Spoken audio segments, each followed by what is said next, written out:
Bonjour à tous, nous nous trouvons aujourd'hui en Normandie, dans l'Eure, sur une parcelle du lycée agricole d'Unebourg, où nous avons implanté un essai de comparaison de différents couverts.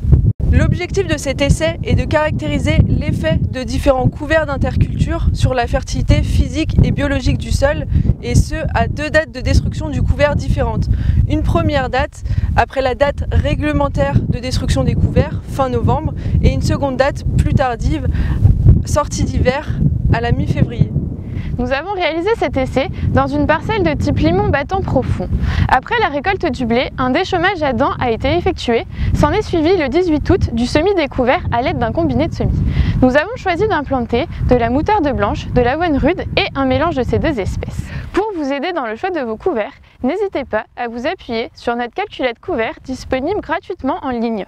Au cours de cet essai, nous avons réalisé différents tests afin de comparer nos 4 modalités, avoine pure, moutarde impure et le mélange de ces deux espèces. La fertilité chimique et biologique a été évaluée à l'aide d'une mesure de la biomasse microbienne et de comptage de vers de terre lors du test Bech.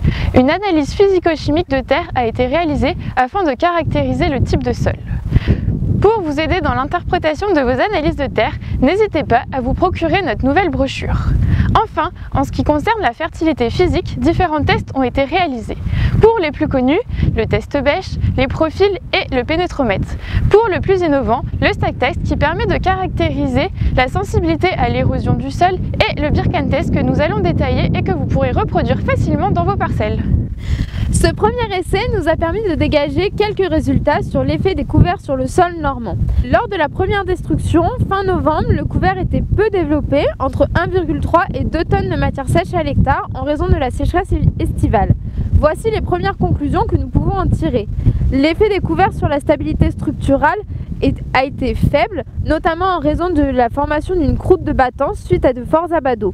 On constate en revanche une amélioration de la vitesse d'infiltration de l'eau. Pour mesurer la vitesse d'infiltration de l'eau dans un sol, nous allons réaliser un Birkan test. Avant de commencer la mesure, nous nous plaçons dans une zone homogène de la parcelle. Avant de commencer la mesure, coupez la végétation présente sur le sol.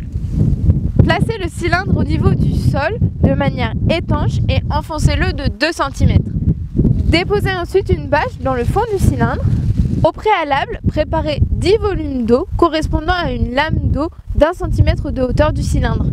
Versez rapidement un volume d'eau et ôtez la bâche. Attendre que l'eau soit totalement infiltrée dans le sol pour relever le temps sur le chronomètre.